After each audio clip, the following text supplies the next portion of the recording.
माता बहनें और अपने परिवार के लोग कहते हैं ना, ये सब ये बड़ा चढ़ा कर करने वाला कार्यक्रम हो गया है।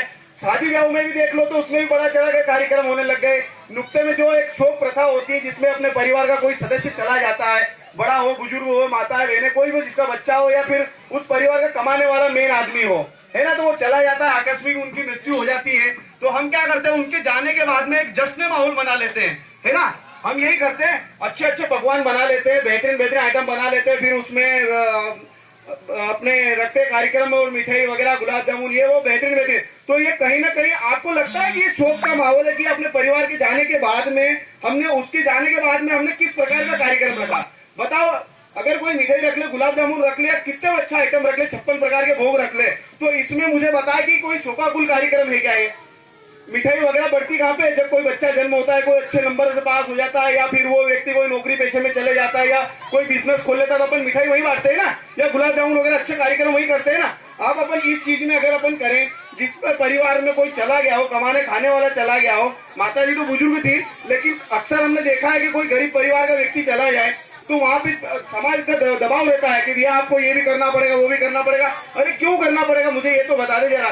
क्या उस परिवार में मतलब हम एक तो उसका एक कमाने वाला व्यक्ति है, उसके भविष्य में कमाने वाला व्यक्ति दोनों प्रकार से बता देता हूँ, या तो बच्चा या बुजुर्ग या माँ, तीनों में से कोई एक जाता है अपने परिवार में से, तो वो ही चला जाता है। उसके बाद में हम उस पर दबाव बना देते हैं कि नहीं, आपको नुकता करना पड़ेगा, घाटा करना पड़ेगा, 12 महीने 12 त्योहार करना पड़ेगा, बर्तन लाना पड़ेगा, कपड़ा लाना पड़ेगा, मतलब 12 महीने तक उसको जीने ही नहीं देना कुल मिला के। यही होता है अपनी समाज के लोगों को। उसके घर लगातार दौड़ के चले गए, भैया चलो ये वो कार्यक्रम यहाँ पे ये करना है, वो करना है, तो मतलब कहीं ना कहीं उस परिवार को या आर्थिक रूप से अपन और वो परिवार दोनों ही बर्बाद हो रहे, है ना। तो हमने एक प्रयास करा है कि कहीं ना कहीं ये जो कार्यक्रम हो रहे हैं नुक्ता वगैरह, इनको थोड़ा सा कम कर दे या बंद कर दे। तो आप लोगों की सहमति और आप लोगों के आशीर्वाद से हम लगातार प्रयास करें। बड़े बुजुर्गों से भी हम इस विषय में मार्गदर्शन ले रहे कि ये हमारा कहीं ना कहीं साथ दे। बाकी युवा साथी तो लगातार जुड़ रहे हैं और वो भी इस प्रकार के प्रयास में आगे आ रहे हैं।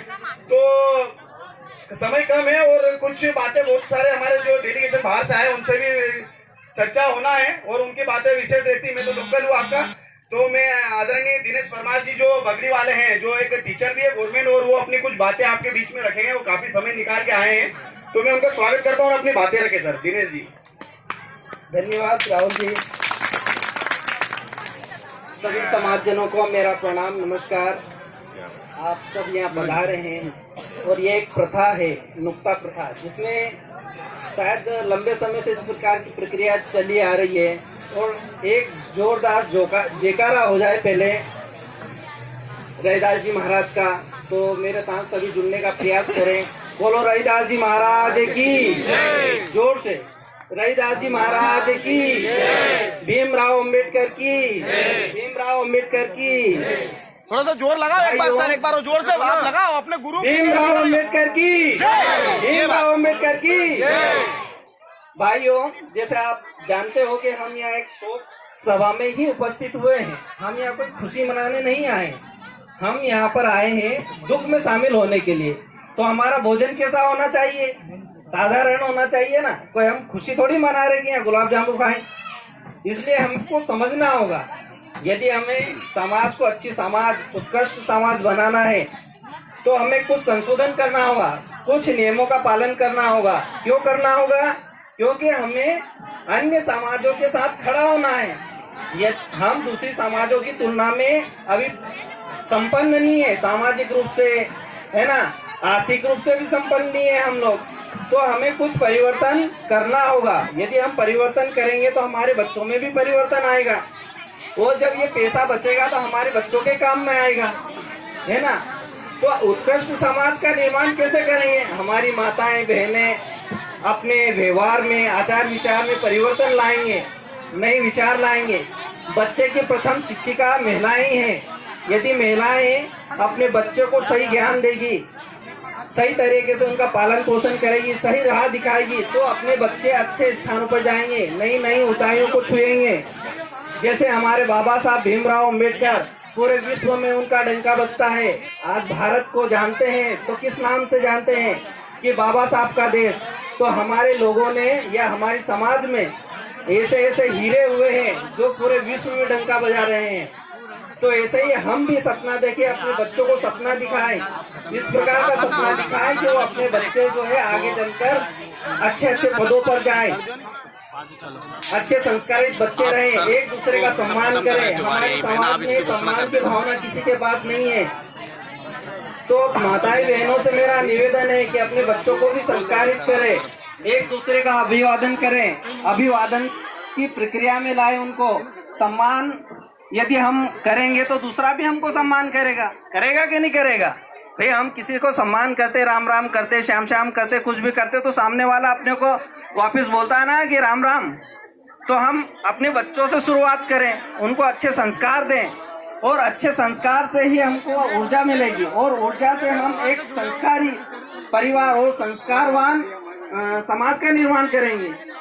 और इनमें कोई एक व्यक्ति नहीं करेगा, सारी समाज की जवाबदारी, सारे समाज का कर्तव्य है कि वो अपने बच्चों को सही शिक्षा दे, सही रास्ते पे लाए उनको, है ना। और जो इस प्रकार के जो पैसा हमारा बचता है हमारे घर बनाने में, हमारे बच्चों को शिक्षा देने में, हमारे व्यवहार में परिवर्तन लाए, तो इससे हमारी समाज उत्कृष्ट बनेगी। और ये जो प्रक्रिया लंबे समय से आ रही है, नुक्ते में बढ़ चढ़ के जो भोजन देते हैं, ये कहीं न कहीं समय अनुसार इसमें दोष आ गया है।